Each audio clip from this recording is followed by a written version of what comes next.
Good evening, visitors. Welcome to the Australian War Memorial's last post ceremony. My name is Troy Clayton, and joining us today from the Royal Australian Navy is Commander Phil Andrews. Today we remember the atomic bombing of Hiroshima, which took place 75 years ago on the 6th of August, 1945. At the time of its bombing, Hiroshima had a population of about 350,000 and was a city of industrial and military significance. Those on the ground reported a brilliant flash of light, followed by a loud booming sound. Over 2/3 of Hiroshima's buildings were destroyed, and some 80,000 people, around a third of the population, were killed by the blast and the resultant firestorm.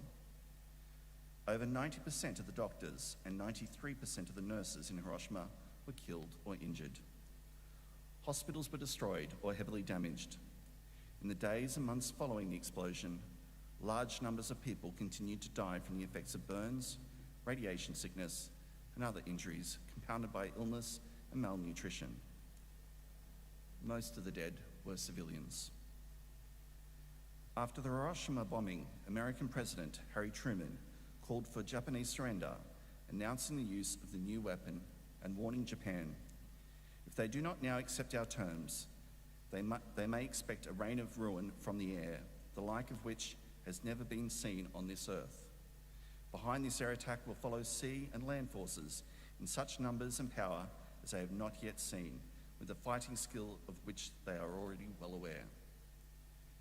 The bombing of Nagasaki followed 3 days later, and on the 15th of August, Japanese Emperor Hirohito announced the surrender of Imperial Japan.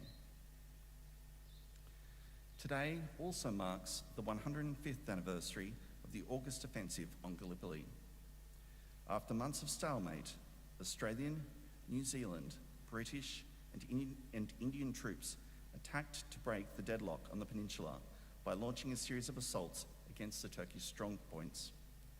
The battles that followed were amongst the largest and most costly of the Gallipoli campaign.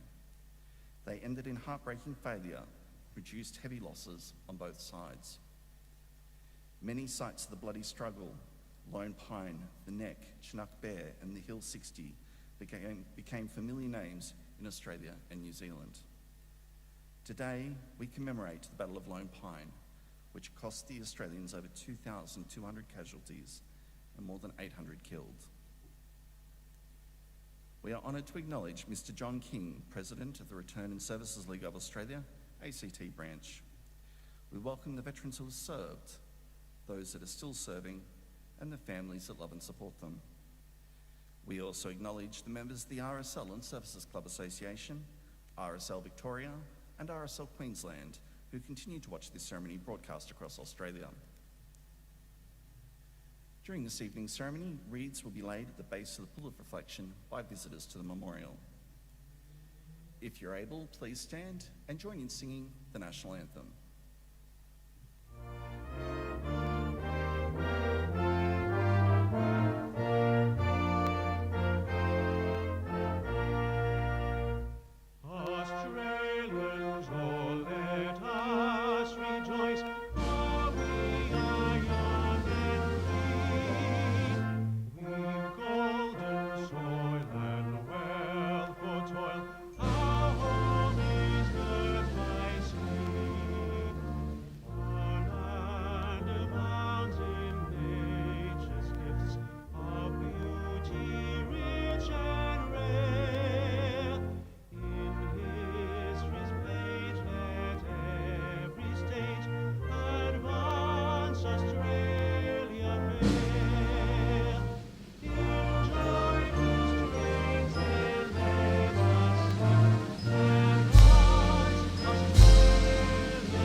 The Australian War Memorial was the vision of Charles Bean, Australia's First World War official historian. Bean landed with the Australian troops on Gallipoli and stayed with them at the front through to the end of the war. The idea of this national memorial and museum came to him at Pozières, France, in the depths of the bloody fighting of 1916. Bean's idea was that this would be a place where families and friends could mourn their loved ones buried in faraway places. It would also be a place that could help all Australians understand what these men and women had endured and what they had done for us. Bean's vision, to which we remain true, is best expressed as inscribed in the entrance to the memorial's galleries. Here is their spirit, in the heart of the land they loved, and here we guard the record which they themselves made. Tonight, we'll read the story behind just one of those on the Roll of Honour, which lists the names of more than 102,000 men and women who have given their lives for us in war and on operations for more than a century. But first, we present a lament, Flowers of the Forest. Wreaths or floral tributes will now be laid at the base of the Pool of Reflection.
Today we remember and pay tribute to Private Percy Smedley Draper.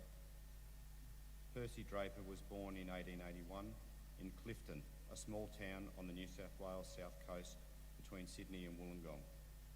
His parents, Frederick and Mary, had moved to Clifton shortly before Percy was born. Frederick went into business as a greengrocer and the family grew large.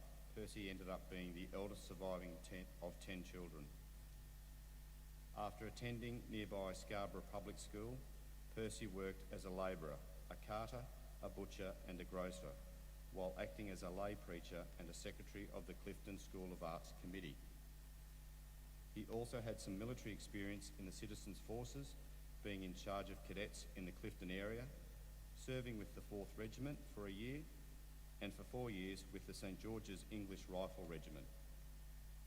In 1910, he married Ellen Leyden in Sydney, and the couple began a family. Doris was born in 1910 and Frederick the following year, and Cecil and Thelma were born in 1913 and 1914.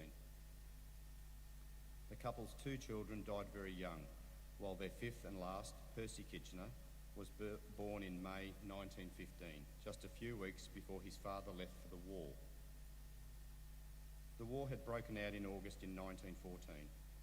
As a man of 33 years with 3 young children, Percy Draper likely resisted the urge to join up on the grounds of family responsibilities. But the Anzacs landing on Gallipoli on the 25th of April 1915, followed by the first casualty reports, may have changed his mind. Whatever his motivation, Draper joined the Australian Imperial Force on the 1st of May 1915 in Sydney.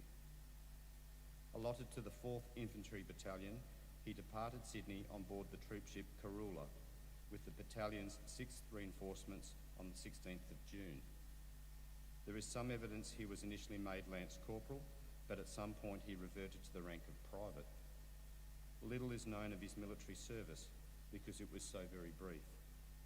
On the 4th of August 1915, he joined the 4th Battalion on Gallipoli, 2 days before they went into action at Lone Pine. One of the key diversionary attacks opening the August offensive, Lone Pine, was a terrible affair.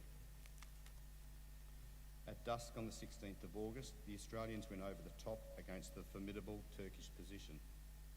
The Australians had to cross 50 to 100 metres of open ground before gaining the enemy trenches, many of which were roofed with logs. While ultimately successful, losses were very high. The Australians suffered over 2,000 casualties in just 4 days at Lone Pine. Percy was initially reported missing. His family home in Australia made inquiries about whether he might have turned up in a Turkish prisoner of war camp or elsewhere, but no information was forthcoming. Finally, a battalion inquiry held in April the following year determined that he had been killed in action on August 6th. 2 witnesses from his company confirmed he had been shot down and killed by enemy fire in the initial rush at Lone Pine. Percy Draper never made it to the Turkish trenches. He was 33 years old. Today his remains lie buried in the Lone Pine Cemetery on Gallipoli. His name is also listed on the Roll of Honour on my right, among almost 62,000 Australians who died while serving in the First World War. In the photograph displayed today beside the pool of reflection, Percy Draper is pictured seated on the left of this image. By war's end, his extended family at home in Australia was mourning the loss of 5 men. Percy Jr., or Percy Kitchener as he was known, born just weeks before his father set sail in 1915, also did not survive. Around the same time his father was listed as killed in action at Lone Pine, the child of just 10 months died. This is but one of the many stories of service and sacrifice told here at the Australian War Memorial. We now remember Private Percy Smedley Draper, who gave his life for us, for our freedoms, and the hope of a better world.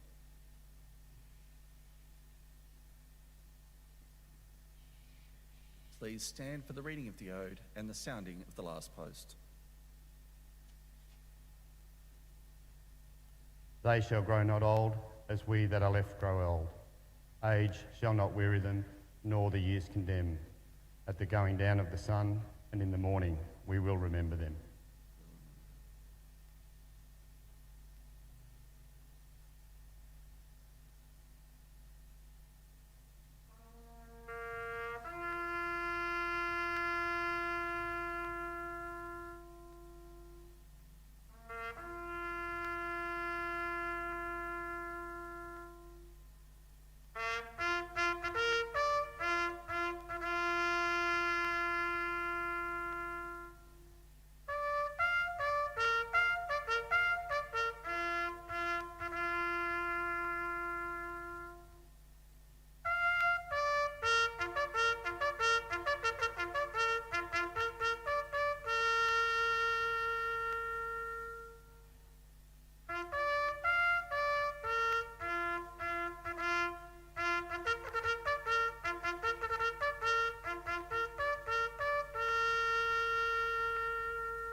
Lest we forget. Lest we forget.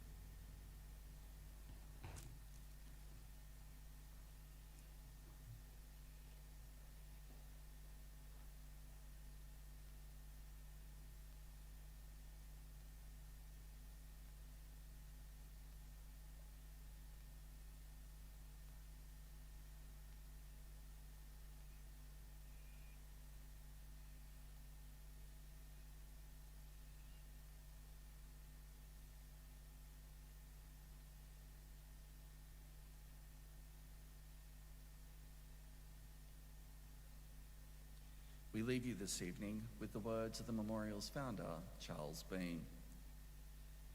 Many a man lying out there at Poziere or in the low scrubber Gallipoli with his poor, tired senses barely working through the fever of his brain has thought in his last moments, well, it's over. But in Australia, they will be proud of this. Ladies and gentlemen, that concludes the last post ceremony. We'd like to thank you for visiting the Australian War Memorial and wish you all a very good evening. Thank you.